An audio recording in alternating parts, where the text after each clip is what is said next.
Tonight, we're going to talk about all the things that nobody else wants to talk about, and probably a little bit more. We might even define what a woman is by the end of this. Who knows? Welcome to Good News, Bad News, the Libertarian Christian Roundtable, where every other week we challenge the status quo and give you the libertarian Christian analysis of what's happening in your world.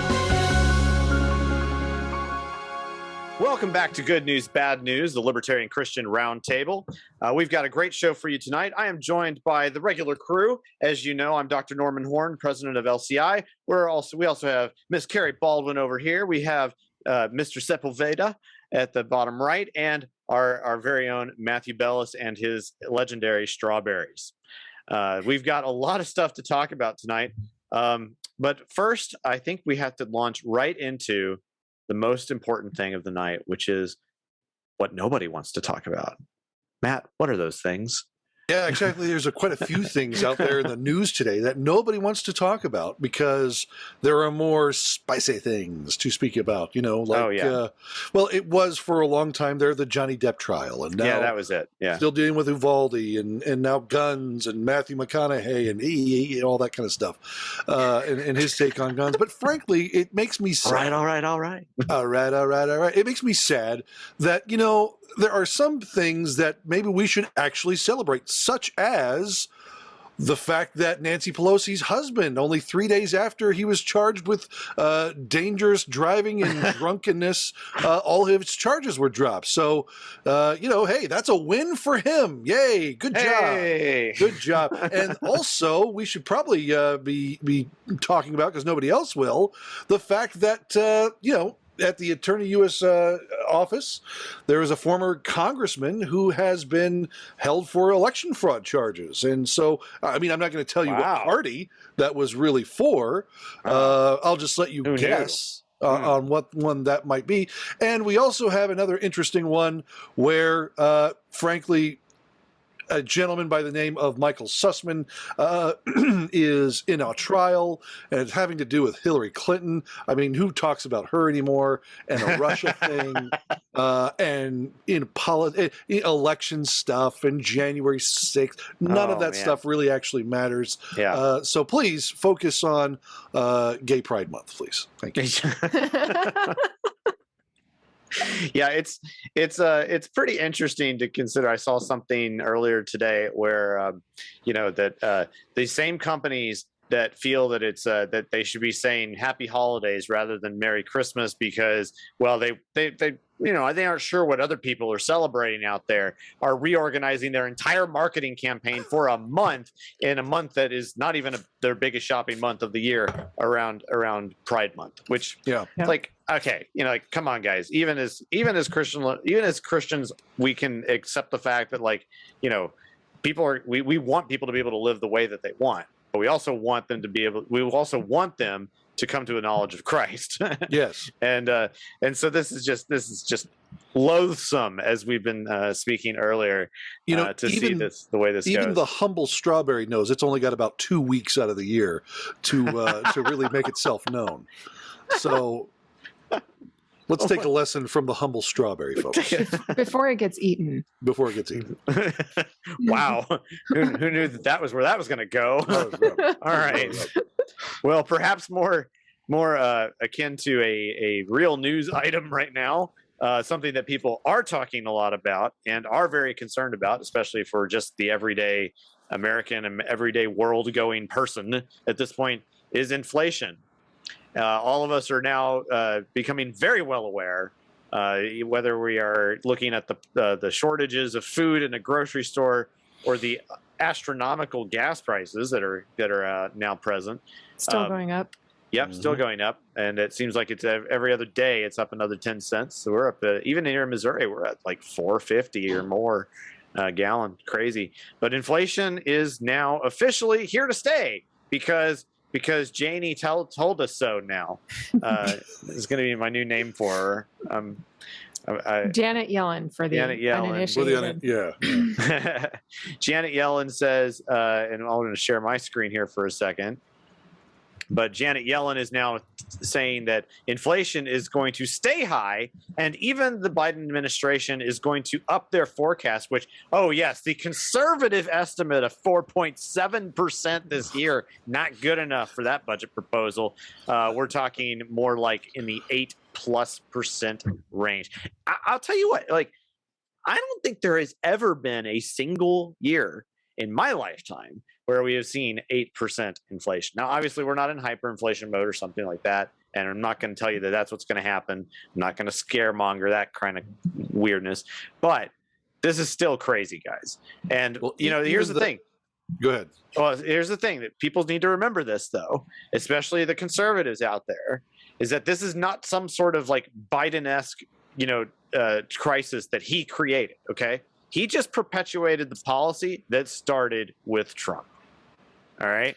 Started with Bush, actually. Well, yeah, but and conservatives and liberals alike shouldn't be foolish enough to think that this is something that is inexplicable. And just because Janet Yellen got it wrong, quote unquote, doesn't mean that nobody could have predicted this. Nobody could have predicted this. What? This is a shocker. We had no idea. We had no idea. Yeah. Well, what's interesting about predictions is, though, a lot of times what people don't look at, which they should, is the commercial producer price index, which is actually in the double digits, which nobody likes to talk about trickle down theory. And it's not really trickle down, but anyway. Right. It's one leading into another where that's going to affect the consumer price index here soon. Yeah. Well, because people seem to forget that, you know, one of the fundamental tenets of economics, and it's like one of the major innovations and realizations of the marginal revolution in the 19th century, is that realization that costs do not determine prices, though. Yeah. Okay. Prices determine costs. It's the other way around. And economists are still in denial today. Yeah. Oh, yeah. And that's behind every discussion about inflation. Someone that does not want to give it to monetary policy, it's always because behind it, they think that it's cost the one that determines prices. Well, some way somehow, people are able to pay high prices. Nobody knows how could that be that people actually are able to pay those such a high prices. I'd say it's even common in the business world, because as I've tried to grow my own business, I've had people who try to advise about pricing, and the very first thing that they cover is cost, and they say, you know, this is, and they use cost as the basis from which to drive your price. And, you know, I've had discussions with them on this, and it completely goes in one ear and out the other. Mm-hmm. Just because it costs so much doesn't mean people are going to be willing and able to pay for it. So they need to have money for that. Exactly. Yeah. Well, what else should we know about inflation as it stands today? Aaron, our econ expert on here. What else is going on? So to be fair, because Norman is the kid here, right? He's a young one. Okay.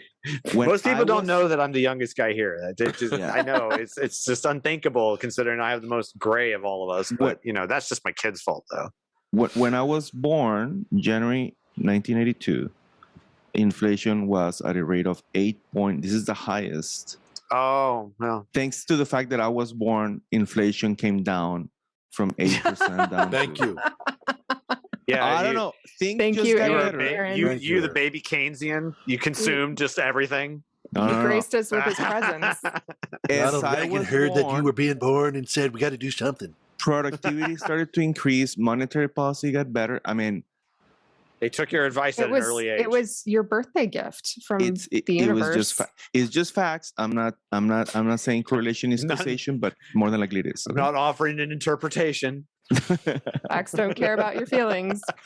And between Trump and Biden have pushed it up to 8.55. So it actually did beat up, and all of my life has been erased thanks to this inflation. I cannot say that. Yeah, we're back to square one. Back to 1982. Yeah, so we're back to 1982. Some things, guys, I think people are a little too rough, and I've been reading some of the conservatives. Honestly, I'm actually glad. I mean, probably that's why I'm not good for politics. I'm just good for analyzing from the outside. I'm glad that she said, I was wrong, because nobody wanted to say they were wrong. And there are fights inside of the Biden administration because she was open about saying, yeah, I got it wrong. And this thing is not going to be transitory. It's here to stay. And today, Dr. Larry White came out on the news and said, there's no way that inflation is gonna be reigned on. I'm a little more positive. I'll tell you guys why in a couple of minutes. Because the Fed has been super slow at raising rates. And if you actually look at it, they're not really reducing the money supply. They're just increasing at a lower rate, which it ain't that helpful. But it's better than nothing. We're driving off a cliff.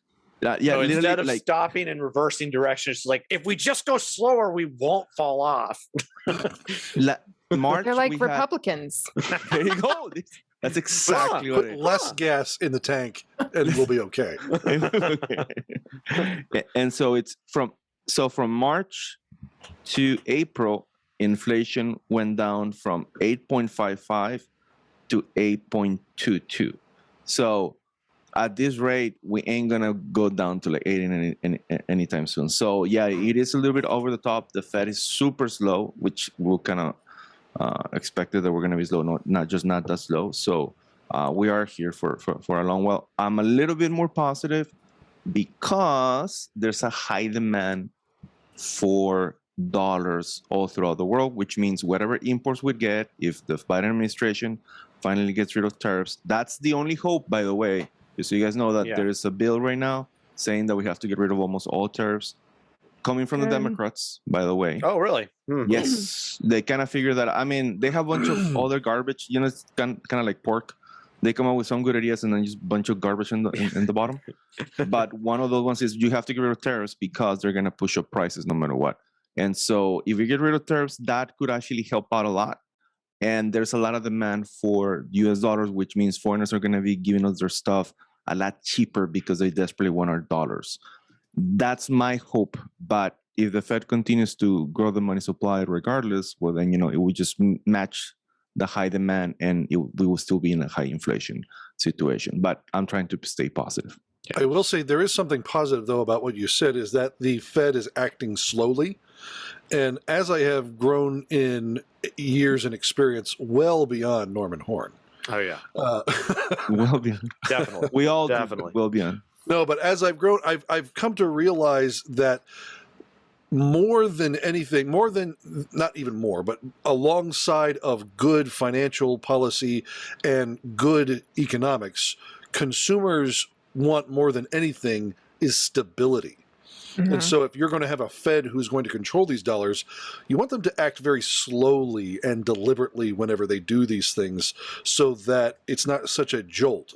I feel like sometimes I would love it for them to just stop the money supply or to increase the rates that are proportionate to what the actual pricing index actually says needs to be.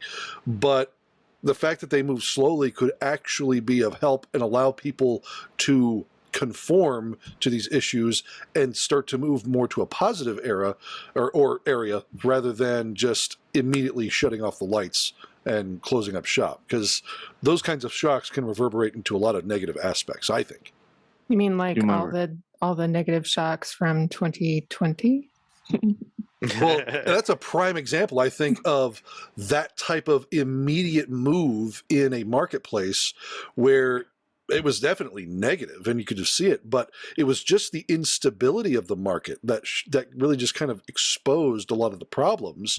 And you saw people, how they reacted to those things, and we're still feeling those effects. However wrong the Fed is, the only thing I say, I'm glad they're acting slowly. Well, yeah, there's a virtue in that. And I think that a lot of it, I mean, you're well aware of this, Matthew, as well, being in the private sector, in business and so on, that a large part of what happens in industry is planning for the future.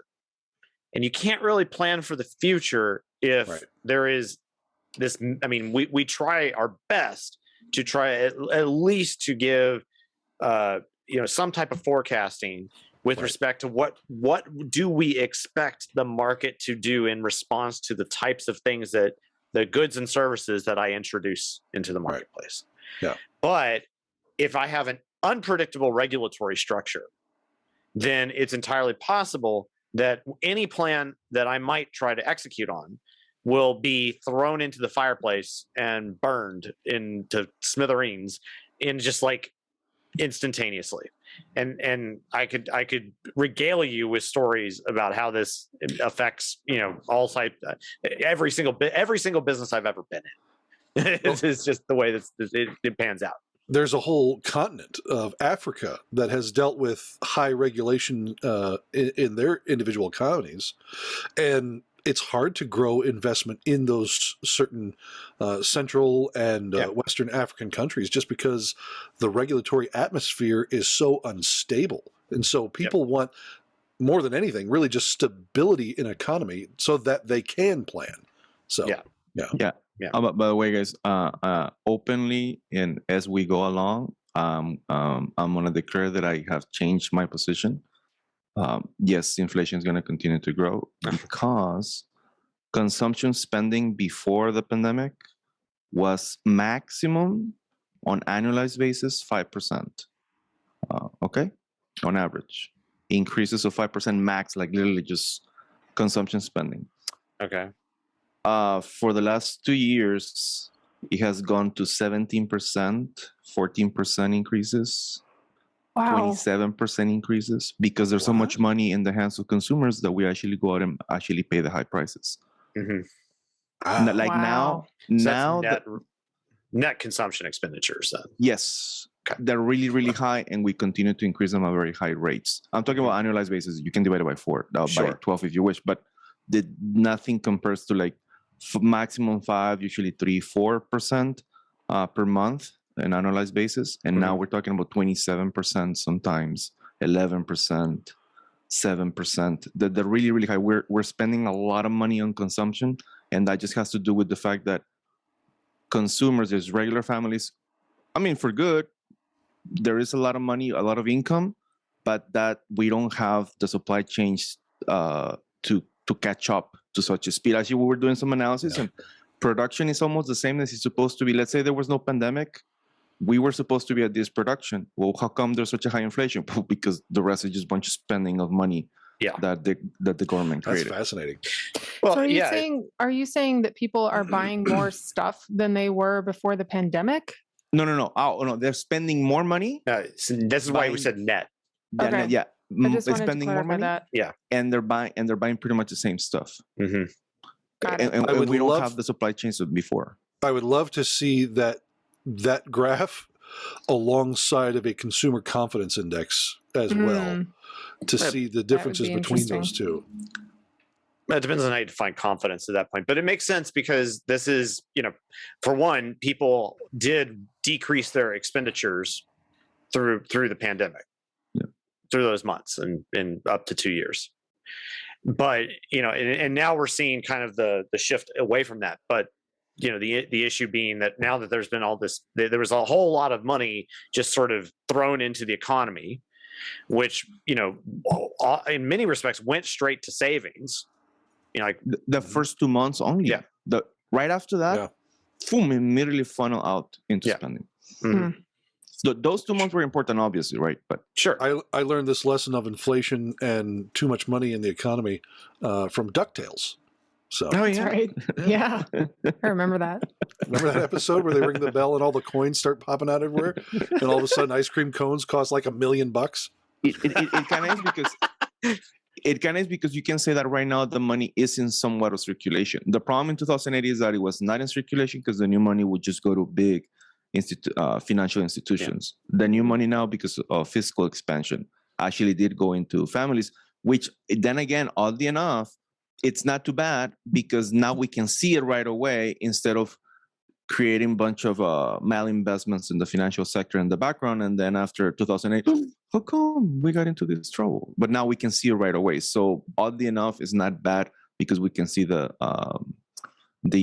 immediate effects of increasing the money supply just going straight to consumer markets. What's interesting about that, the number one industry that received a lot of those dollars after 2008 was the energy sector. And the vast majority of those companies, I saw this the other day, vast majority of those companies that received those stimulus dollars have gone bankrupt and are no longer in business. What? Yeah. A lot of them Companies of the solar. energy sector have gone bankrupt? Yep. You have to tell me more about that later, okay? Because because otherwise we're gonna, We'll go off on yet another tangent. We have more things to talk about. Yeah.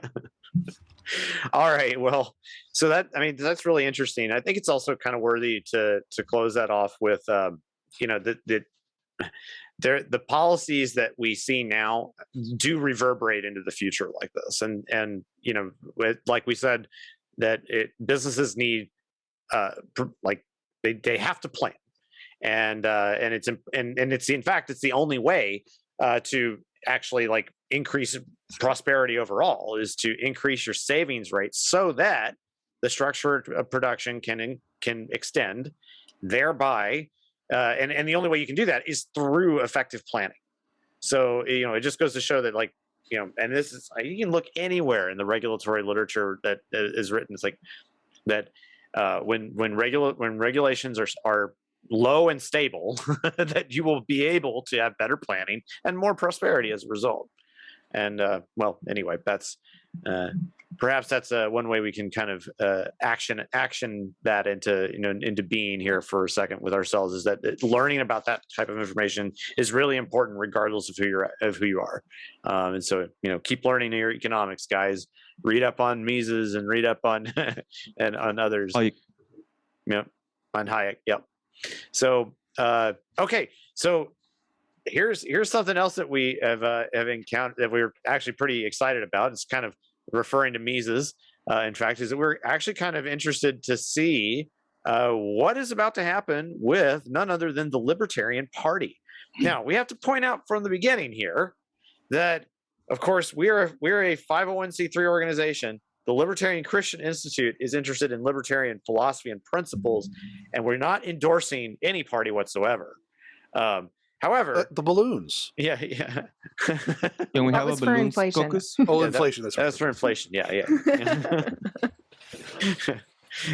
But we are interested to see how a party that does take on a libertarian label behaves and acts with respect to libertarian principles and philosophy. And so recently, we were able to observe some pretty significant changes going on in the Libertarian Party. Namely, that a lot of the old guard and some of the potentially kind of what we might say problem people in that organization Kerry are kind Johnson. of getting exorcised from it. And the Mises Caucus in particular, which kind of heralds itself as being a kind of an extension of the Ron Paul revolution of 2008 and 2012, which is kind of exciting to even just think about that, have really, they ran a whole number on the entirety of their convention that was hosted a week and a half ago. And a couple of really significant things happened. Of course, the Mises Caucus taking over was a big deal, and it'll be interesting to see, like I said, where that's going to go. But they also made some significant changes to the platform. And Kerry, why don't you kind of highlight what we thought was the most interesting part of that? Yeah. So the part of the platform that is the most interesting that they made a change to. I mean, they actually made several changes, several very good changes to the platform, I would say, that really hit home a Rothbardian, Misesian philosophical sense of libertarianism. But the most controversial decision was to remove the abortion plank, which was section 1.5. And what was interesting about this plank, and I have an article on the LCI website, you can go check out. The name of the article is "The Libertarian Party is Officially Silent on Abortion." What's interesting is the history of this plank, which I draw out in that article. I'm not going to go into a whole lot here, but the history of that plank was really problematic. It went through many changes. When it started out, it was not a women's rights issue; it was an overpopulation issue, very strange. which is very strange to think about, because libertarians don't tend to think that the world is overpopulated, but And At we any shouldn't. rate, right. Yeah. So at any rate, but alongside of the abortion plank was a children's rights plank that was sort of in and out of there for a while as well. It's currently not in there, although there is a parental rights plank still in there. But the Libertarian Party, and I think this is reflective of libertarian philosophy, has had a really hard time trying to reconcile women's rights and children's rights. And that's true of libertarian philosophy. This is it's just something that libertarian philosophers have struggled to reconcile. And so I think that removing the plank is just symptomatic of finally accepting that this needs to be hashed out. This is not, and this is worth saying, the Mises Caucus didn't vote to remove the abortion plank because it's pro-life. There are certainly pro-life members within the Mises Caucus, but there are also pro-choice members within the Mises Caucus. There were pro-choice libertarians who opted to remove the plank, and I highlight some of those people. The Mises Caucus wanted to take it out just so that it was not going to be, or hopefully not going to be, such a point of contention in the party. And the way the plank was written was intended to be quote unquote neutral. It was supposed to give ground to the idea that pro-lifers have a good faith position, but ultimately it said we're going to leave it up to the individual, which is fundamentally a pro-choice thing to say. And so it was constantly fought over. Now there are also pro-lifers who wanted to keep the abortion plank in. Karen Ann Harlos, who was newly reelected as secretary, made a public announcement about how she wanted to keep the plank in there. And she gives her reasons for why that is. So the removal of the plank is not necessarily a pro-life or pro-choice thing. It's intended to, one, be more welcoming to pro-life people who are looking for, a liberty-minded a liberty-minded party or a liberty-minded group of people who want to, fight against a lot of these government overreach practices, who have been disenchanted by the two-party system. And so it's supposed to be more inviting for them, for sure. But the idea is to really sort of set aside the fundamental question, which is, does self-ownership extend to the right to abort? That has not been made clear by libertarian philosophers, and welcome pro-life liberty lovers into the party as well, and build it. And I was already printing up my Raucous Mises Caucus T-shirts. Well, I perhaps was. I'm pleased to see that it's been removed. I have, for one, have kind of felt that plank was not like a huge bugaboo, because I didn't feel that. In fact, I've argued to certain people before, that considering the way in which that the Republican Party basically treats it not as a statement out of their principles, but as just something that well, it's a mechanism to garner allegiance, right? And it's not actually a statement of their principles. The fact that the LP, said, well, look, we're from a national point of view, we're not going to make our people adhere to one view or another, but rather, realizing that this has not been fully fleshed out, that we need to let it be right now. And frankly, like from the federal point of view, that's the way it ought to be anyway. The federal government, the federal government shouldn't have the power to legislate over this from the beginning. It's never been part of the Constitution. And in fact, we could, going back to the whole Roe v. Wade potential for repeal, coming up, it's arguable that this is this is almost repudiating the Republican way of thinking by or at least the current Republican Party's way of thinking regarding Roe v. Wade, because they will no longer have even a shot of doing anything from the national point of view anymore if the repeal comes through in the way that they're thinking it might. Well, and I want to say something to that, because in reality, the Democrats and the Republicans haven't reconciled women's and children's rights either. Oh, yeah. And as a consequence, they're able to, and I will use the word exploit, they're able to exploit women. Yep. And they're able to exploit children in the whole appeal to doing some terrible policy in the name of protecting the children. Yep.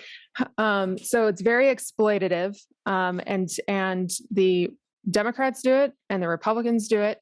Yeah. And at the very least, libertarians can say, we're not going to exploit this issue. Yeah.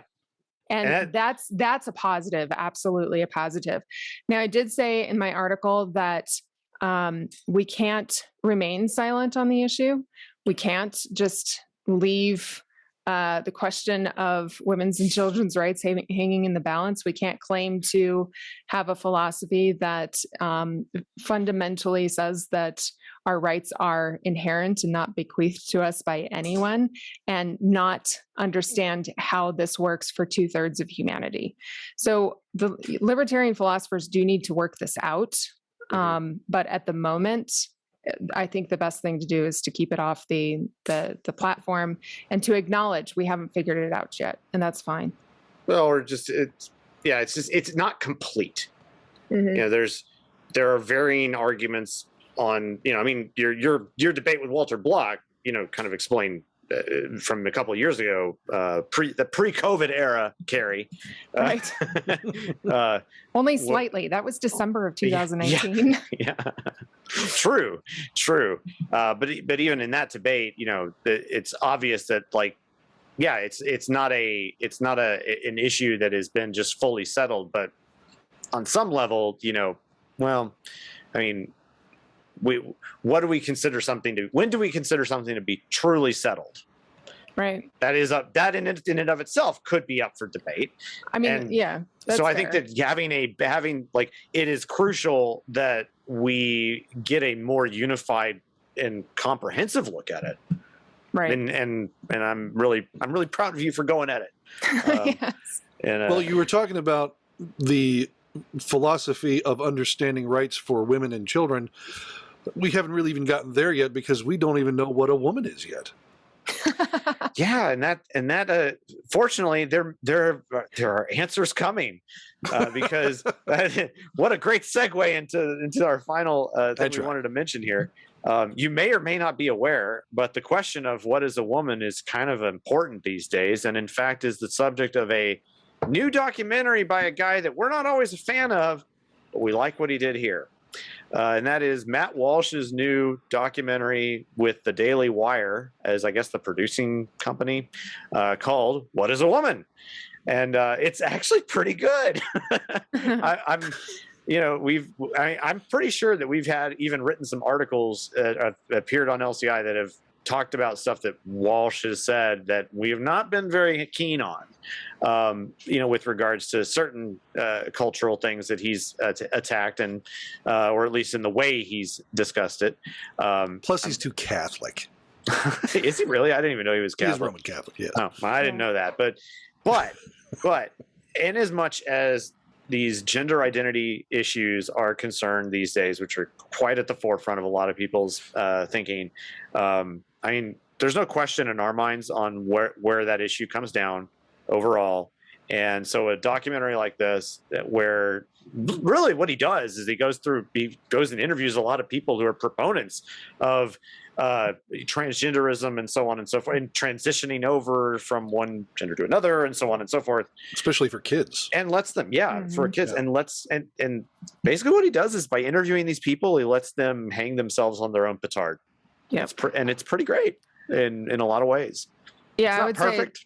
I would say that the title is a little bit slightly misleading, because it's really tongue in cheek. Yes. Well, he's a troll. He's good at trolling. And he does that to some degree in the documentary. But, I would say people need to watch it so that they can understand, because one thing that he does draw out is the history. Where did this all come from? Because it didn't start just a few years ago. It actually has been around for a few decades, and we're finally seeing the impact of all of that, the efforts by the people who promoted that. I think it was back in the 70s. And so that's really interesting to really get to see and watch. I never knew these things. Yeah. And so the documentary is very good at drawing out a lot of things that probably people aren't aware of that they should be aware of. And it's not a documentary that's going to go through and give you some great elaboration about what is a woman. There's a great ending to that, to the documentary, which I don't know if we're going to mention. But I do also want to say that, he does this line of questioning with a number of proponents, transgenderism proponents, a college professor, a surgeon, doctor, a psychologist, a congressman. And what's interesting, oh man, oh my gosh, yeah. Just sidebar for a second. The congressman is the worst. Oh my gosh, yeah, he's the worst. He's absolutely the worst. But what's interesting is, he takes them through this line of questioning, and it's very clear that he had given these people the impression that he was at least neutral, if not sort of on their side, and just wanted to give them a platform to speak. And there comes a point in every single interview where he asks them, what is a woman? And they shut down, they freak out, they start to realize this isn't abort. This I didn't sign up for this. Exactly. And so they freak out and they start getting suspicious. And it's really interesting, because I really do think that he did quite a good job at Socratically bringing them to their absolutely absurd conclusions. And so he does a good job at that. He does draw out the history quite a bit. He makes one point, which you see in the trailer, that one of the hormone blockers, puberty blockers that they use to pause puberty is actually a drug that was used for chemical castration. Of sex offenders. Of sex offenders. Like, that's something that, it's like, well, it might be something you should know about that. Well, I literally heard even days before in another conversation, some college students, shall I say, use the argument, but the puberty blockers are completely reversible. Yeah. It doesn't take much searching to determine that, there are people out there that say they're completely reversible, but B, the more even remotely more authoritative sources, even like the Mayo Clinic, it says that no, it's not that there's lots that they'll say are reversible, but it's not completely reversible. Well, and they interviewed a woman who transitioned to a man, and she points out this is not reversible, and she deeply regrets the decision, but now she can't fix it. She can't reverse it. So I haven't seen she can't get feminized. I haven't seen the. She cannot refeminize herself. Right. Correct. Yeah. I haven't seen the movie. Does Dame Edna make an appearance? No. Oh, mercy. Can I please for the listeners? He's putting up pictures in front of us, so they're not probably pleasant. You get lucky. Does nobody remember Dame Edna? No. Oh, man. We're too young for that. I mean, I'm too young for that. It was British comedy at its finest. Oh. Because it's funny when men dress as women. We know this from Monty Python. Exactly. I mean, yes. And Robin Williams. And Robin Williams. Yeah. Mrs. Doubtfire. And the movie that everybody wants to forget, White Girls. Which is, man, I forgot about that one. Yeah, exactly. He wanted to forget about it. Oh man, oh woman, oh man.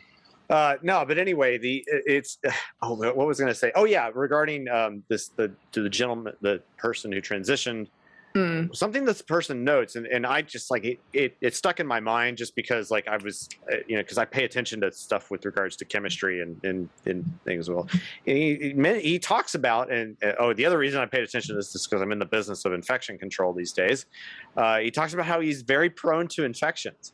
It's like, what a shocker that if you let your body not develop in the manner in which it is meant to, and that you disrupt its normal development, that your immune system, as a consequence, could suffer some problems. Well, whoa, surprise, surprise. And of course, he also, she, I don't know. I don't know. The person notes that they have they had serious infections in with regards to like hair growth and whatnot that shouldn't have been internal and stuff like that. I mean, you note some really weird stuff, like obviously very awkward and horrible medical conditions as a result of what they experienced. May I interrupt a little bit, guys, just to give a little I guess a little comment. And I think most of our audience would already know this, but I guess if this angle helps, the way I was trying to make sense, because we were trying to communicate with some of the Spanish speaker libertarians, Christian libertarians specifically, and how to talk to mainly conservative Christians because they're looking for a better position than the typical old conservatism of Latin America. And guess what? We're here to offer that. It's to not see libertarianism as being approval of every conceivable lifestyle, right? But to see things like sex change, transgenderism, drug use as we see apologetics. Yeah. We want to debate Mormons. We want to debate Jehovah's Witnesses. We think they're wrong. We are kind to them.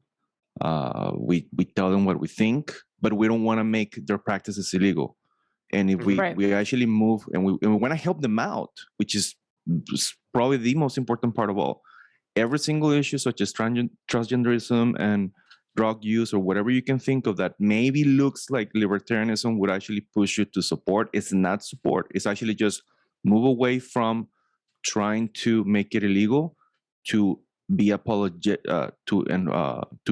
to treat it as an apologetics, that you want to let them know that you don't agree with it. We just don't want to make it illegal because we really do want to help out, because we honestly think that that is the wrong way to go in life, and we wish you could actually change your ways if by your free will. I hope that helps.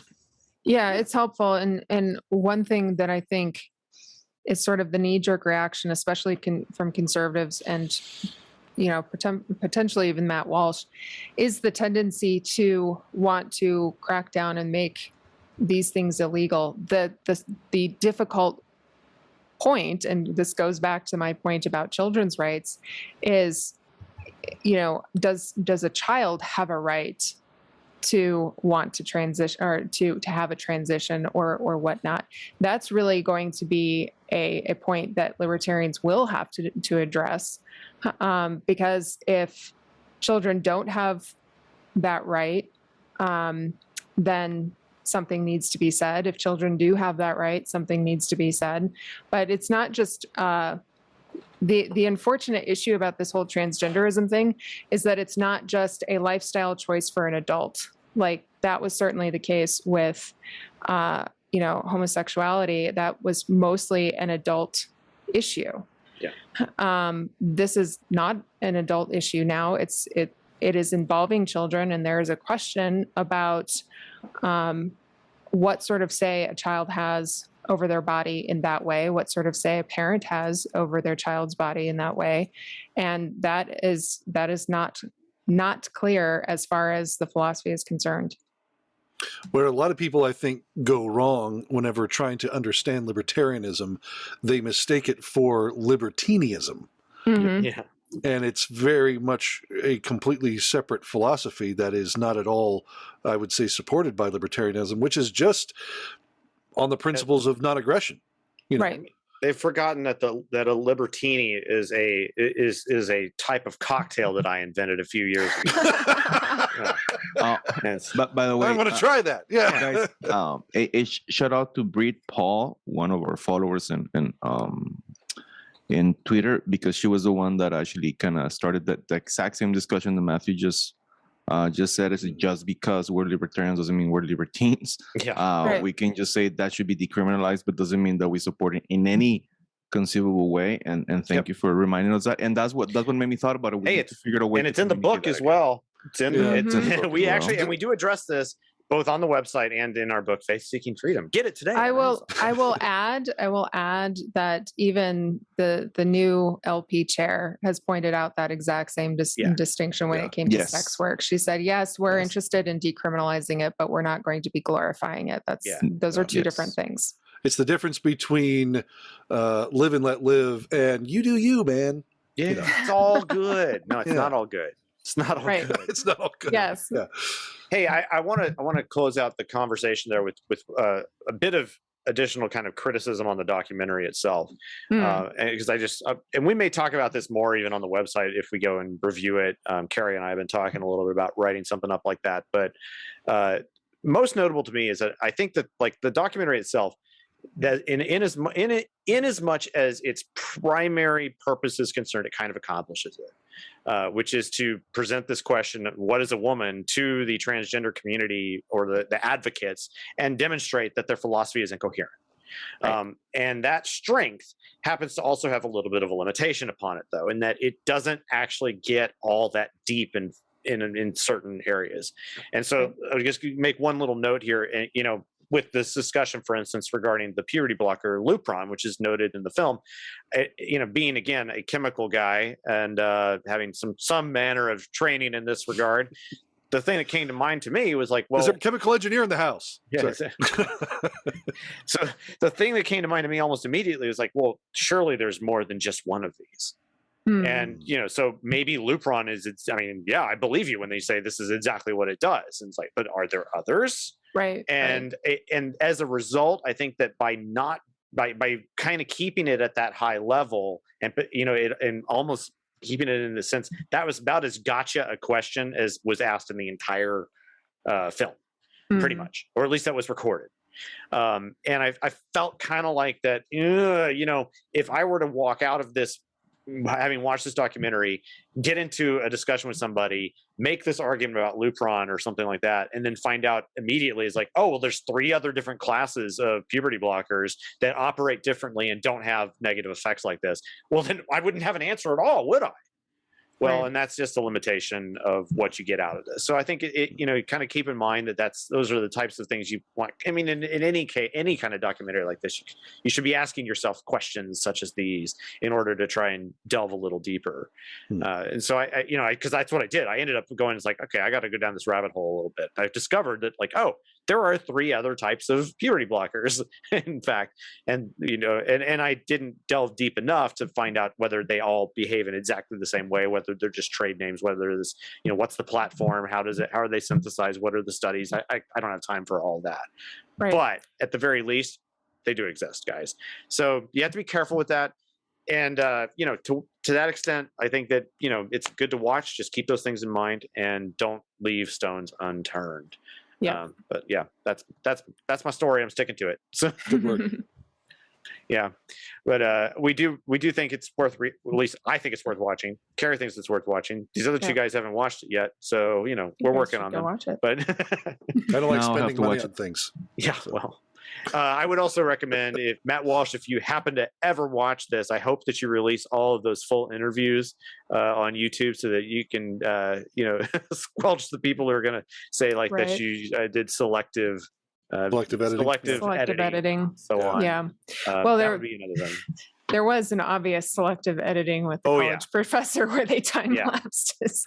Well, and there are people. There literally are some weirdos online that have said like, imagine getting owned by a professor like this and still including the interview in the movie, like that the professor somehow managed to totally crush him. Which, I mean, I mean, okay, whatever. You do you. Yeah. No, Norman, all wrong. I'm kidding. All right. Well, I think that's all we got for today, folks. But we hope you've enjoyed this, and if you would, please, I hope you will take a moment, like our YouTube video here, subscribe, press all the buttons, and try and give us a little shout out. Email us if you have any comments or questions that you'd like us to address sometime. You can reach us at podcast@libertarianchristians.com. And of course, check out our website. Again, libertarianchristians.com. We got a bunch of other podcasts. Check us all out. We got all sorts of things going and happening here. And we have new feminine teas for women. You're welcome. Yeah. And if you're not sure whether they're for you or not, just never mind. It's like, careful with the zoom in feature. Real quick, guys. Krugman came after cryptos and stable coins, and we are crushing him on Twitter. Oh, because he's there to attack us. Yeah. I'm gonna go check this out next. Yeah. Well, more on that in 2 weeks, I guess. Yep. We do this every other week, guys. So we hope you'll stay tuned for next time. Thanks so much for watching, and we'll catch you later.